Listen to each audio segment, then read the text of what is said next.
Ghana for you TV. Ghana for you TV. Ghana for you TV. Yan kanta egumi so asew empanyimfo so ne wafuru duapa ne piano ne opa bibia kokotoko ne nye nabro o konfo e ho na meskani Twitter ye na me kye wo mo mahira wo ayo kase pia Dr. Kase asori e wo NPP for thank you to a omo ye between Abronye na afin so Canada compre ko Japan to kane de e kan se akutia pa enim ne wura we gi mic na wo kanadwen a na bi so agi mic no so kanadwen ama ya kasakasa pa e wase enra enye fede go ya titi wokra aba abonte be dido matemi ye pa se wo ye mpanyimfo se mo party mu a enye sei e na wasem ye because e kase thank you to a ene kwase kasakasa bia e de esi e wase so bi po onu nwa ho adwen bone krompo na enye ho na ose gudina na apemu nua kutie basa na mo no se bi party no mo ye ni yi anase mo se mo pese mo sa be ye omampani 2028 na master ti mo ye die emfa so bia emremo ye Kennedy ejene die Abronye nso ejene die pa ana ye flag bearer for ye NPP manyoko no Dr. Muhammad Baumia enso ejene die one side pa enye fede because e hwensema na Kennedy e kan nyina na kamia kwesa so ye ade ma obi a no saba bonten abeka epim ho akutia Abronye nso so de ono so cancel peace o mo ye hypocrite ni arrogant nyina o ka sansa ni nyina o na thank you to de ni kwa sen katokwa esi wa sen pi na ya titi wokra e ka de fa sansa mu nyina e ho ha e Ghana for you TV subscribe and follow you also social media platform ni na no e Ghana for you TV me hu the send comment under the comment section ko tie nsem ni bi emra wo play video na ye Canada compre ko Japan e pme kutia na afi so Abronye nso so eje mic no so keka na adwen e check Canada compre ko Japan yin tie nsem ni bi emra. Alright, Emra me to NPP for na me so wo mantie and na me to wo fu kakra bi thank you to no munya akọ aba o munya akọ because baby ade na keka kọ no mo anya akọ e de asem beba e wo se mu jai kọ for now na mo tena si na mu di mu hu nkomo say thank you to ya ye kwei ye kwa ni pasumasi wo bekasa ni pasumasi obenti wo bekasa enti so bekasa ye nyina ye to ni this line because as adena kwa say enkofo ayusu sa opportunity to venture their frustration enkofo omo peso omo use sa opportunity no ade keka wo madwen kire nkrofo bia na omabo omato ho enti ade no eya dane ade foforo ebia me de me hu ya mahi mo mpamasem mo dwamea ma mo hu me na mbu afu ba me tumufu na mo tia enkebe boa mo apa wa me ka bia mo di matem ama afa anya adwuma ensem a me ka ye na enoa na enoa me ka cha mo se mo nja thank you to na mo friend confession to mo si mo ntie mo wo de anu ekosie sweet video na ready afato so ye tu amufu kakra bi ni akwa chief justice entantem so me tu amufu kakra bi se mo antie a mo be ka se de me ka ye mo be hu ana bam obi ba to blow obi ba to twede ye mo de mo fa ni agro because the one crofo buafu no na mo kro na buafu na Ghana for mo de sa se mo de yakwa sa nkwaso mu no how do you expect us to behave mo ho kra mo buafu ama mo je mo ho ba bia anye oh the reason why na no hinto ka kire Ghana for say Ghana for to abama NPP for biemu a ebu edibuo omo fa bi ma ye biem omo ho kra mo timi bu omo ho within their cycles no kra no omo timi respect omo ho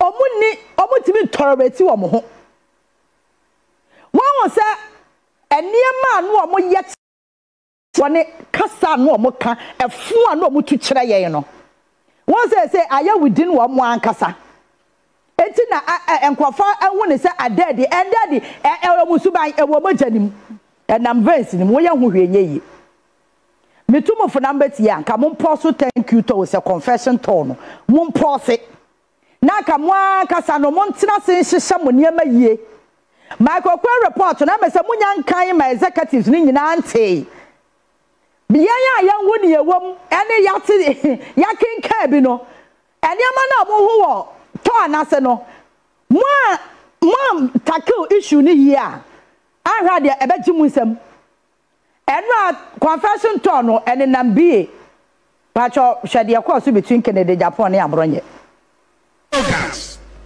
pass man nani pantie arrogance ene die duru ba bia ere ye duru reading mo so between me na kwa sing constituency akọ ka kire obi say Yanto Abama candidate, we move here. More Menemotina Damukra, the Muntami Fro, we said to Abama a particular candidate. But the Binum Dimidi call ye campaign, we no. Omurie no ma konkran. Abronye no na Agyapong ya campaign ayere. Ba no kura ne se omo ba mo ho campaign, omo se Abronye na soma mo. Omo se Abronye na soma se ye meye campaign ko meboa. Yesa mo di ho adanse ye se ma miama no amfro obia. Sa nkrofo no so omo ye sa di medin ba ayere. Etena omo beba mo ho. But this time no, omaye ma me buafu.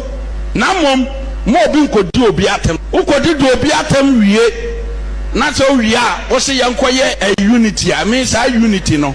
Eyi mo ana mu kreti. Professor Makwe report. O se ye kwa abato a ensema ye ka no. Eno na no andisi fo ye re. Eyusiti e. Na mom wo ye propaganda no obi be yi ano dia. Entna social media say who didn't panatem now we are wabakasa memfa wadamfo. Maybe I'm telling you the truth. Obia onye beman obia. But part inti eni pebi to make kasa to say omo member. Omo nye member. Eba contribution si yizika omo to me and they talk as if the whole world is for them. It's not for them. And yeah, like some of them cannot even speak the way they speak. Because bam fie kura wo fari ebi mo ye podcast ma wo mo on ba ro mbe tu no if you ye panokura mo yanka I will not respect you but may respond to anybody unless I go show down anybody akuma wosoro e kasa ye pe memo party mo yanko mo ye ma Minister was that means Jessica. More here for promotion to be Kasako Kugroso. Please, who born dog? Number to your talk anyhow. Who born dog? Number to your talk anyhow. Kukuru, Kukuru, Kukuru. Sisia, dear, you do on 2023 presidential elections no or contest in party arrogance. Arrogance. Abati just kukurudu. When you swan in Yamede.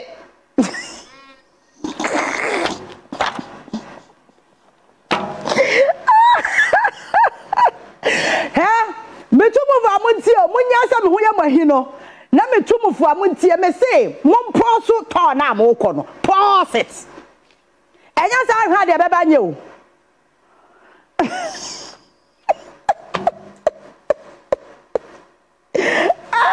ade akobo eja ya titi pa de get away me say NPP before Munya, thank you to a confession tone. Munya ko. Make us a munya forever by pauses. Because a near man I shall see no. One not and a fashion neck course so hono. One way ya, the next one be a blow beba. Yes, you blow be up, but no be credit deny. Mediania no has some Nameka. Nipan any abri deny was will be unblown. No. But one way ya blow beba. Because someone kasa within one kasa kwa muhuya muhuahi. Once NPP for the way the Bama was buadie or bunipa. Even within them, they cannot even tolerate themselves. They can't. Abronye kafun. Kede de Agyapong honorable no so kafun what to chick. And obumi enu ahia. Eti aha na Abronye paso o sign ti. Sa wanya for Bawumia. And onya for Kennedy. Now, Naka Obia, more koto. You see, come on here, thank you, to. And this is called opposition 2016. Oman call thank you, to. Omuya unity work. Muba samo copy and copy well. There's nothing about thank you, to. Sitting governments are well lose poto. Ama wo MPs in United. Now we person with my party near back one. When we say unity na be na ba. Unity now more kind of presence of the unity kurano you are fighting. It's unity na better naba. Some man where you Saba umia Kennedy faction factor ne what party ni muno. Baba good say kojo talk. Because no Kennedy akumpra kwa Japan na minimuno. Enya dia obe oyamre. Ena nya dia obe ma ne ho kwa mo satam na ba umia vice president no. Eno kra no tough time or the man no. Tie say na bunyina mo tifie ne de you can imagine what Kennedy akumpra kwa Japan can do. Don't underrate him. Mamu underrate no. Enra, you see, in the presence of everybody, you want to disrespect someone. San kwabona Abronye di ya no kwa na nyansa be ne wom. Faso bi ani so. Mosi mo ye thank you to. Mo da mo ho asesa mo to ababa mo we. Ana me bo ana I will to worry nti wo kwada asesa wa mama we. Na wo kwada asesa wa we a. When I walk akwa raise allegation no obi si na me ye campaign ma we and I obi si me do obi din ye say you see and nipa na wo kan asam ne fa ne ho no nya se woti ba bi o oti wachi and that person onye hufo so you should expect say ono so waje microphone ono so obama de so obeyi no and no me we video na me ra ho na me si ye nti kofo NPP yo ja ne ho nti anu nie kofo NPP ya wo ja ne ho a na nkofo di twampoi kofo NPP yo enu na ne adane who born dog no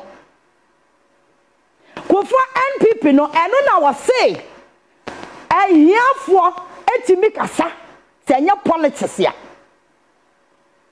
neti hia ni de honorable no okasa enye ye ho e wo bi say Abronye okafo but asem bi wo ho so de ya na emu oya dodo senya politics and kai hiafo bi honorable presidential aspirants kasa ide nye honorable kasa ide enkoye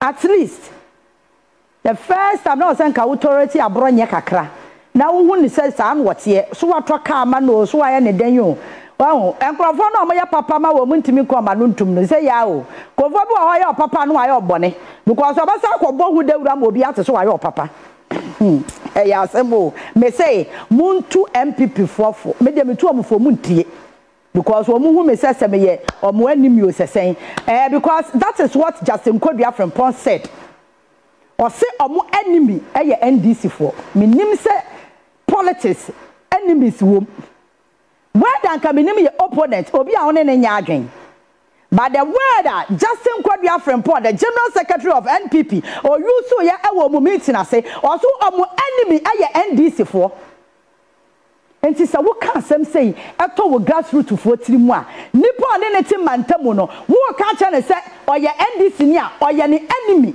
meanwhile wo Justin Kodua from Pon wo wi a wo be friend this mpanyufo bi no makasa mo no mo kura didi bom ba mo ba abonti a no mo painti picture bone mo painti picture kire grassroots fo ne se mo ya tamfo men ni politician bi achi nkokontokwa kwasiantokwa bia ema enkopraw you see the kind of words no mo ka no when they meet at the chambers a different story omuwuma ena me ya tamfo anodom plana na nani abra say ye wuhu NDC ni a wuku se MPP ni NDC ni ku a bo MPP ni no na mo bo NDC ni nkunu no ote chamber ho no enyo ne atofo se mo na didibom eso ablekun man enough seat nti onam no akeka kire nkrofo say wuhu se MPP ni NDC MPP ni abo MPP ni no na mo bo NDC ni nkunu or to parliament. Somebody should advise NPP to pause that confession tour. Pause it. Because Mishina Amade has already been defeated. You cannot even tolerate yourselves. Hey! And when we hear video, I say, hey, Kofo, into NPP na wiye ye.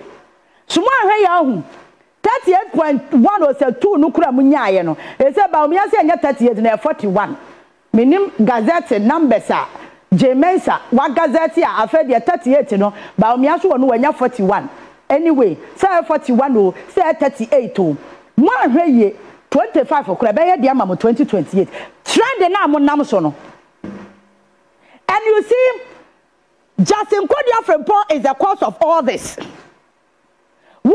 Mutu abani we yana na we started say we grant radio interviews. And I'm obi an first one mama and anyam na me ma elusu ye and am nam na me say and I work out frustration nyina gu ho. Address for chance so obeka ne dia na we issue statement so obi anya akasa. Until you see something, sa confession to ya wa sha ase and confirm be you sa opportunity no aka wo mo so wo mo hawo and no frustration any ya obi e wo mu and you if you don't take care e be ya some foforo. If you don't take care, I just offer the Anquamu Jano Manakana Samankeye, because I know quite the annoying and radio, so now within one casa, within one casa. I went to the wisest in the no, Miss Ramo, Moncantra, Dr. Mamudu Baumia say, whitewashing, no, Yan Tum. Yea. Once I and says I one leader of NPP. Or is one leader? And another one about me. I don't get it. Hey, Naba Wumia, your leader, pan at the Aquasuni, Babylon to me a leader. And to say, Tim, no, your national chairman, or your leader of the party. When I come as who am about one more way, and to chairman, no, Tia Kunyasson, or no, was your leader for the party. Stephen Tim and a national chairman. Video Siname Bamamono, a year Tim facial expression, you're the tickle. He's not in charge. I'm telling you, Stephen Tim is not in charge of NPP. He can't control the party. Chairman no more elections. No, me catch him say in Tim on to me and your chairman name what party no. Me can young for see me anti in Tim. Now, you see your life. One way in the midst of sound, would have a video on the truth, now you sound in the film. Now that time I can the Agyapong what's not here. Now all to tune sa after when you bring your cob to food no. You are intimidating. Now Dr. Baumianim, nobody was in charge at that particular moment. There was no leader. There was no leader. In team, may I show such a man who could be. Oh, Uncle because I'm going to be my Uber Poto, men I make catch now. Uber Poto, you can't. What the elections in a campaign, you know? Did you guys feel the presence of Stephen Tim? They said you're gonna fulfill the presence of Chairman as you. Somebody should tell me. Share politics in your follow. You follow politics in that check. Mesa me kan sam kire ona sam hu ye wa hia ye wo wasem wo patie wo pagyan 17 standing national chairman biem 100 kro onya me say 17 ade ane sa wa ya wadwe sa wo nkobie na so be kobie ma chairman mi tufu me nkọ wo kwa abawe 100 wo wi no kwa abaye kan kwa chamber wo mi awe no ori ne general elections no wo ba yo poto in executive room wo ho ni nyina san ka me ya mo aka me kobiem message be na mo de ko even within one mo kra no you are not in charge at the highest level no kwa you can't control the party. Just 17 what they release the video ni na 17 time you can dey Agyapong kasa no what they 17 anim when anim hwe what they said they were anim ote ho. What you say, Asami, one guy and Quabeca Sabra, Jaya, who can add the Asamba, that's what's wrong to me. One on Aquaculture, Canada, Japan, one year casa. I know Aquaculture, Abronye, 1 year casa. So even if you're regional chairman, you cannot even control the person, and you want to control a whole party. Campaign as an NPP for no money chairman. Chairman, I don't get the article from Northern Sire say, Mekati. Baby, I'll be Kobia, and see, I don't get your peer while you see crowd. Somebody should give me a video. Ah, Chairman, Tim Kwa campaign. Ah, what's me? I'll pull the crowd, Gina crowd, and any Macassa. There be anon and Nam. He was not in charge of the party. As the national chairman, he was not controlling NPP. No crow ya catch them one. Muntie. Eti Baumiati or Dr. Baumiati ho. and 17 our national chairman as CA a Sansa party no opposition to the national chairman should be the leader of the party. Chairman ya what wana as someone says he couldn't utter a word. Abronye nim. Yes we drama who do anya ne ho. E panyufo to anya obi antimi control bia. The center cannot hold. Moya na ya beka masem ene bopa munya politics ne ye na munya elections ko se muja election ko dia meja mo asem ka na se munya ko die na muka race no ho die meka mo asem pa with this demonstration kura e kire say NPP cannot rule Ghana because Bawumia cannot take decision of himself. In team is where and I and do the ode ade ni gu komara aha fatoso mienko fatoso asama e kese Canada jalai Abronye jalai ba panyufo ni mienu no mo ho no obi antimi control obi na obi ayedin enti wo ka cha me se in team eye in charge e dia na che so in charge General Secretary to Ontimi ka hwe Jason Kodua from Pani hwe said what Ontimi say asem na fufuru no ohudu anya ne ho na mo party kura mo ntimi control mo pesa mo control Ghana and the reason why amodi yakọ mess mu sa no because obi awa NPP mu bi adwe wono nko ane ho even one more akasa grassroots kura mo nje wo ho. I'm telling you the gospel truth. One more akasa ho kura no omo nje wo ho one more nje wo grassroots ho. Abronye na ekwatina radio show kan say ono no akwa contract bi maka no for ata kacha nse nya do de be ma no na de ba ne ho so na ka no for ata tam contract ndi ama ne hu nipa. So you could see say within NPP na nkasa kra no eni brani adidija enti yanga na fo no kwa de ye nchina yayiram. These are the caliber of people who want to come back. Coming back to where? What are you coming to do? Che moja mo free so na me nkomanim that Bawumia has nothing new for us. The one mu na wa dia mayen 8 years and one year hu no there's nothing new. Kennedy akumpra kwa Agyapong obesi aso anko hyema enyama bebri akoso wo krom hanom a ne nyina ya issues a Kennedy Agyapong ne hu wom obesi aso anko hyema. They say over NPP party na da ho na wan pa na de papa bi woni mu a obetimi de abo man me kan say ade papa nipa no onye nipa wo sipita na mom we are talking about leadership who have ideas obetimi abo am man ya tumpon see the ni free na ekono. Dr. Mahmoud Bawumia is the economic wizard, is the economic wizard edian waye.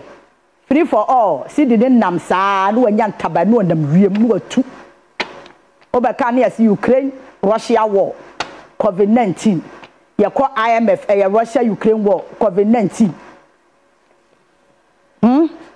Na ko bi o economic risk de eye dan na obeka che say Russia Ukraine war. Russia na Ukraine no amutu obo ba bi no omo kono. Ukraine fo no kura na ye bu omo no. Ye timi sori free ye kurom ha. Emma Nanado bo suit, bo tie, Echo Ukraine, Zelensky man penny ho, Echo Sire de Diane. Hey, Ghana for ya will be a chum, na ya perceive who be Obina Canasem, San Farasi for way, ya perceive whom PM. There's nothing new in Dr. Bawumia for Ghana for. You are one of the Amayan 8 years. Don't try, so we shift blame. You were part of the governance system. In fact, you are even in charge of the economy. Don't try to shift blame. Why a petition number 2 against the Chief Justice? Why ana allegations na woman ya mako 21. Mekasa meka ni nyina ahwa na metam na bitimi enrollment me afa course ne e wasa me fa course. Eti me pa petition number 2. No matter the noise you make, the law is the law. These are the words of the Chief Justice. Get you Tokunu Esaba. No matter the noise you make, the law is the law. Allow the law to work. Simple. Where's almost someone here? person me bisa question be say petition na ye de kwama President John Dramani Mahama no is a petition against NPP, the Ghana Bar Association, or the petition is against the Chief Justice? Because the PR work, you know, what you say, Crofenia Bre, say, I'm far be Maya and found one, Eden when he bresa. Maybe I show way, aye, Mamma kind, Memboni Panidi answer, yet to me at Twasso. Way, I send be any baby. Way, aye, Daniel Ofori, petitioner number 2. Nedia or the Koye, I don't know. Petition for the removal of Honorable Chief Justice, Her Ladyship Gertrude Saki Tokuno, pursuant to Article 146 of the 1992 Constitution of the Republic of Ghana. Why an introduction in our actually emra wajina soa, what they actually say petition. And I repeat, no matter the noise you make, the law is the law. Statement of misbehavior. And in allegations are what they acquire against Chief Justice, no misbehavior. Number 1, also in 2023, the Honorable Chief Justice misappropriated the sum of 261,890 Ghana cedis of public funds for the benefit of the Chief Justice for her private foreign travel with her husband, Mr. Francis Kofi Tokunu, and her daughter, Miss Edem S.A. Tokunu, and $30,000 in per diem allowance. When to her knowledge, neither the husband of the Chief of Staff, Chief Justice, nor the Chief Justice's daughter were entitled to have their travel or any travel allowance paid for out of the funds of the Judicial Service. We Ghana Bar Association, more person mo catch young Ghana for say we enyamra. Number 2, allegation number 2. In 2023, the Honorable Chief Justice misappropriated the sum of 75,580 Ghana cedis out of public funds for Ethiopian airline tickets for the Honorable Chief Justice and her husband during the vacation of her ladyship to Osha, Tanzania. Not as a woman to Tanzania. And also, Okoyi Judicial Service for Sika and on the chat ticket, Ethiopia airline and what the man Kunu and neba Suamunko. In 2023, Her Ladyship, the Honorable Chief Justice, obtained from the Judicial Service an accountable interest in the sum of $14,000 to the Honorable Chief Justice to travel with her husband to Tanzania, which he failed to retire. Patro de Toso and 9. Northern, Northeast, Savannah, Upper East and Upper West region of the country immediately upon Francis Biden being exonerated by a committee of inquiry set up by the head leadership, the Chief Justice, and reinstated to his position as Deputy Director of ICT of the Judicial Service as recommended by the committee from the first charge of tampering with a record of the proceedings in the case of Republic vs. Jachikwesi suit and what the number ashaho timbacho eno ye allegation a etoso endan mamichira sa allegation mu nate ase o si Northern, Northeast, Savannah and afa Upper East and Upper West region Francis Biden just a yeti committee of inquiry and no Chief Justice na netis our committee no Sir Orin stating the position as Deputy Director of ICT of the Judicial Service and we are recommended by the committee from false charge of tampering with a record of proceeding in the case of the Republic versus Jachikwesi suit. Now say asem we so enya no kre by your fa kwan bi so ye say asem no ya bua e dia manipa no. The Honorable Chief Justice, in bad faith, and arbitrarily and unreasonably transferred the execution proceedings initiated on the directions of the Supreme Court before the High Court, Commercial Division 7, Accra, presided over by His Lordship Justice Lorden, in a suit instituted Daniel Ofori versus Ecobank Ghana Limited, numbered from that High Court to the High Court General Jurisdiction. As Accra, presided over by Her Ladyship Justice Ellen Mireku, simply to achieve a result that she has sought unsuccessfully to achieve one sitting in the Supreme Court as a member of the panel in Daniel Ofori versus Ecobank suit, or the announcement number, and dated 24th March 2021. And after receiving a petition from the lawyer for the judgment, debtor or respondent in suit number CM in respect of which petition she did not give the lawyer for the judgment or creditor or applicant an opportunity to be heard. Enti asama yade ato obi so enka manipa ne kwan na wosutie nanum asem yenim se court de asam kwane yade asam to so a ye ma kwan ma wo ka wo de asam no weni na minim fa ho ne de ya ma ne kwan kra chese ye ntie na asem ne nyina ye under Chief Justice Getri Tokunu. So if you tell me no matter the noise you make, the law is the law, why are you flouting the law? Mamika in the Atoso 9, Name Paulson Fakwas, Echina Yabatuaso. The Honorable Chief Justice abused the power of the Chief Justice to transfer cases pending before one judge to another judge by ordering a transfer of a suit entitled Ecobank versus Daniel Ofori, or the suit number Akahu, from the High Court General Jurisdiction 6, presided over by Her Ladyship Justice Bwansi Amponsa, to the High Court General Jurisdiction 8, presided over by Her Ladyship Justice Mreku, simply because she did not like a decision given by Chief Justice Bwansi Amponsa to dismiss the suit, which ran counter to dissenting opinions of Her Ladyship as a member of the panel of the Supreme Court in Daniel Ofori versus Ecobank. Enti asamwe eye Ecobank versus Daniel Ofori. Judge na anu oti asem no so no. Ya boy ya ho modern transfer assembly free no wakọ obi fufuro ho, because judgment na ne ye pe no enya no ne yensa aka eti se muntimi ma ye de ye pese ye tie de ane case no ya je afri wonsam de ko ba bi fufuro a ye betimi amassage ni amanipulate ni enya judgment aye ye pe. No matter the noise you make, the law is the law. 21 allegations ochina ye beto aso.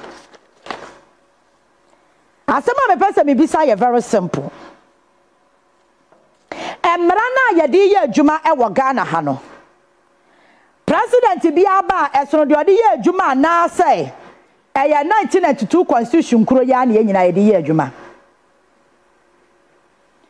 Sanwa na ye nyina ye di ye adwuma de a ma me kan sa document we emma. Ye de beto TV no so enche kra. But this is a document from the presidency, 16th December 2018, for immediate release. Where you're from Communication Directorate, Jubilee House, President Akufo-Addo removed 3 justices of the High Court from office. Mebacho Article 146 na ene President Mahamadi Yejuma no the same Article 146. And sign. Tina me say, ya wa mrabi a president bi body ye adwuma na ya wa mrabi a president fufo bi so bo no so bi ye adwuma. If you are using the same 1992 constitution, why the noise? Now that is it. Yanto aso.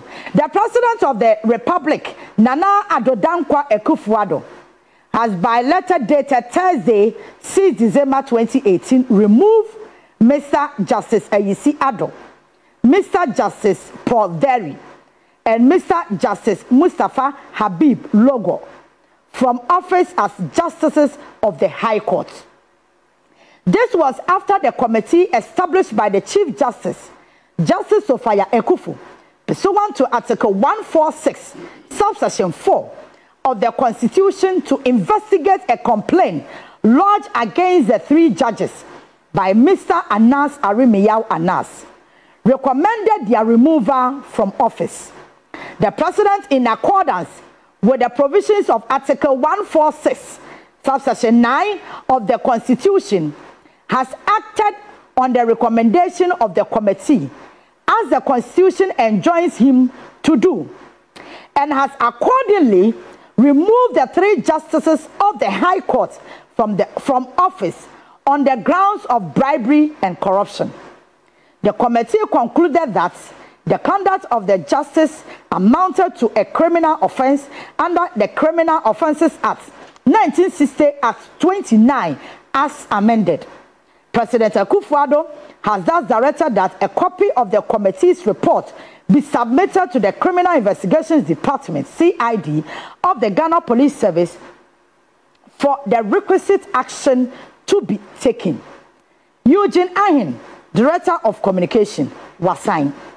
Mepacho, Article 146, no? Different from the Akufo-Addo issue, na say, because the same Article 146 na yade ethics committee everywhere judges biasemu ema omudi fo ema president gina samra no so samre no Akufo-Addo epam wo moji omadwuma firi wo nsam no mepacho Article 146 krona na ene President Mahama anam Council of State ethics committee etwa mo recommendation anasa de ahia. A simple question I nyina yebetimi answer for ourselves. That is why you say history is very, very important. History is very, very important. Move up phone line into TV no so nianko. Wait, that be any because Chief Justice Nankasa will say, no matter the noise you make, the law is the law. It's simple. 21 allegations in my kind 9. You better also. Ghana for you TV. Ghana for you TV. Ghana for you TV. Yan kanta egumi so asaw empanyimfo so ne wafuru duapa ne piano na ne opa bibia kokotoko ne enye na bro o konfo e ho na meskani Twitter ye na me kye wo mo mashira wo ayo kase pia.